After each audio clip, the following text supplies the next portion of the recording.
Salam sehat, salam sejahtera bagi kita semua.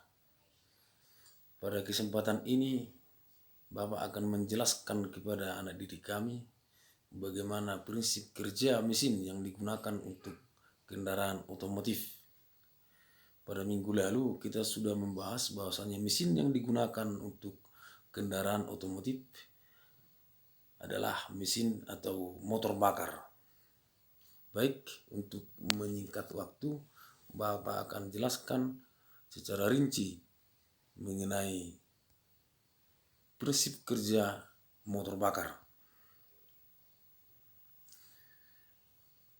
Kendaraan dapat bergerak karena adanya tenaga mesin sebagai penggeraknya. Tenaga mesin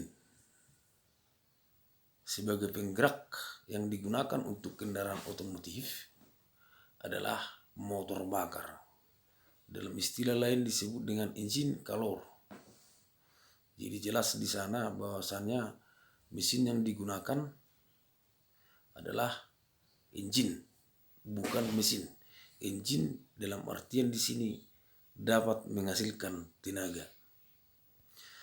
Lantas yang menjadi pertanyaan sebelum kita masuk ke materi selanjutnya, bagaimana mesin menghasilkan tenaga? Bagaimana motor bakar yang digunakan untuk kendaraan otomotif itu dapat menghasilkan tenaga? Baik, perhatikan ilustrasi berikut ini.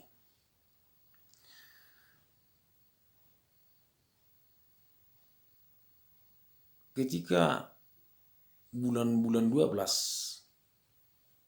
banyak kamu dengar letupan-letupan yang disebabkan oleh permainan yang dimainkan oleh anak-anak, yaitu namanya meriam bambu.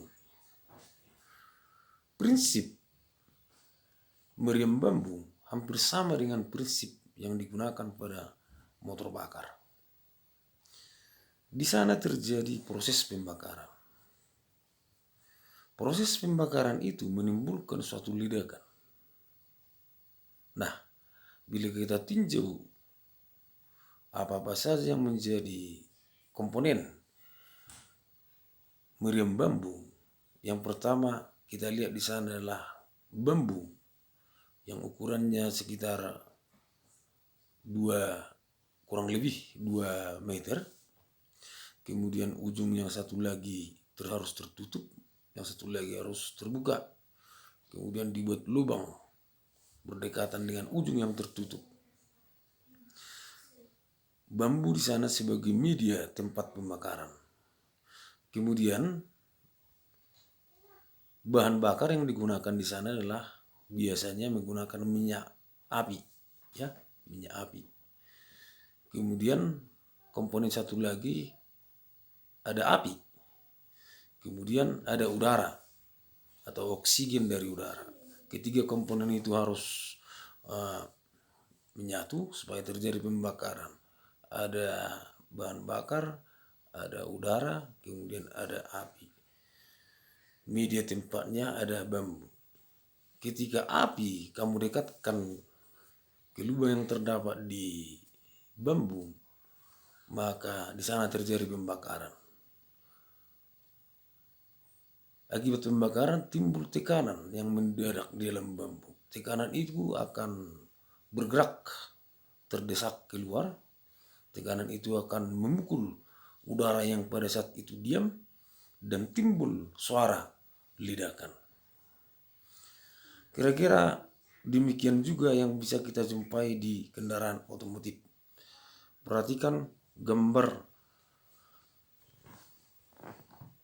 yang digunakan untuk kendaraan otomotif. Gambar ilustrasi mesin. Bapak jelaskan dulu, yang pertama di sana ada sebuah silinder tempat piston naik turun.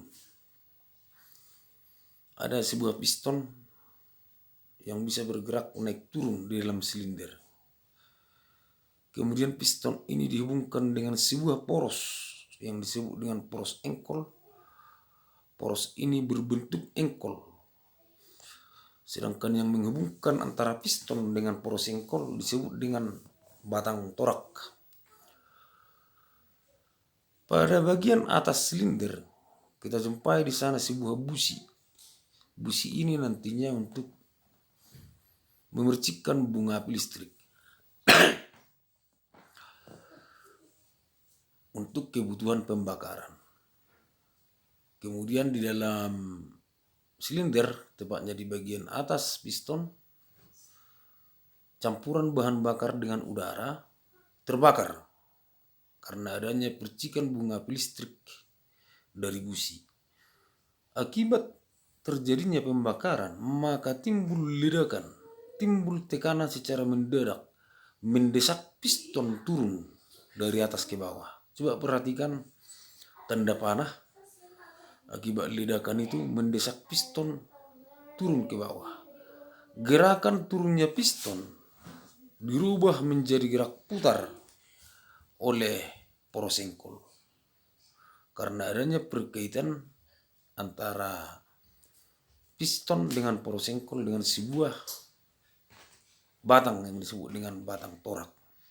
Gerakan putar yang dihasilkan oleh poros engkol itulah yang menjadi tenaga mesin. Tenaga mesin ini nanti didistribusikan untuk menggerakkan roda melalui mekanisme pendukung seperti halnya dengan kopling, transmisi atau parsineling, kemudian propeller shaft atau as panjang, kemudian diferensial atau gardang, kemudian diteruskan ke roda melalui as tarik, maka rodanya dapat bergerak.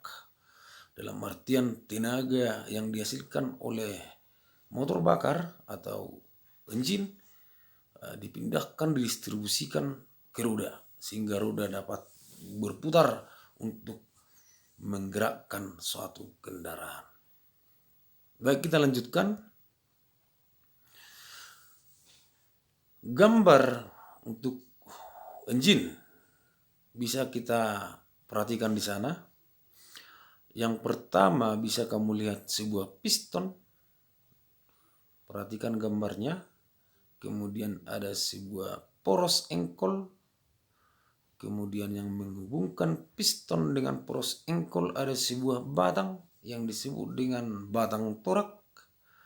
Kemudian piston ini nanti bergerak naik turun di dalam silinder. Silinder ini berbentuk tabung, ya, berbentuk tabung. Kemudian pada bagian atas silinder terdapat busi pemercik bunga api. Hal yang penting juga kamu ingat bahwasanya di sana ada tulisan in dan X. In itu adalah saluran masuk bahan bakar ke dalam silinder. Kemudian X itu saluran sisa gas pembakaran yang langsung menuju ke knalpot, ya, ke knalpot. Untuk menutup dan membuka saluran masuk atau saluran in dibuat sebuah katup yang berfungsi menutup dan membuka saluran ini atau saluran masuknya disebut katup masuk. Sementara untuk menutup dan membuka untuk saluran keluar atau saluran buang disebut dengan katup buang. Kira-kira seperti inilah gambar dari suatu mesin yang digunakan untuk kendaraan otomotif. Baik, kita perhatikan animasi bagaimana mesin itu dapat menghasilkan tenaga. Perhatikan dengan konsentrasi. Kamu perhatikan di sana nomor 1, kemudian di sana ada pembakaran, kemudian piston terdesak, ya, secara bolak-balik. Coba perhatikan poros engkolnya.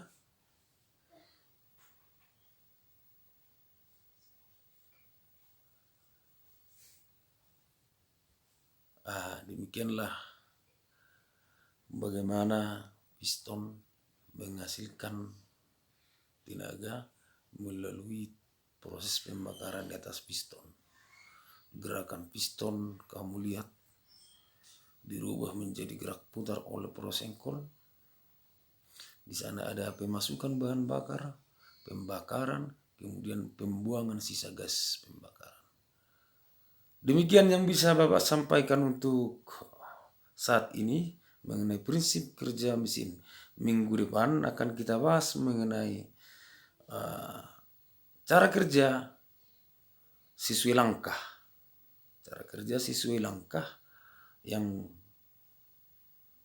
terdapat di dalam mesin yang digunakan untuk kendaraan otomotif. Salam sehat selalu.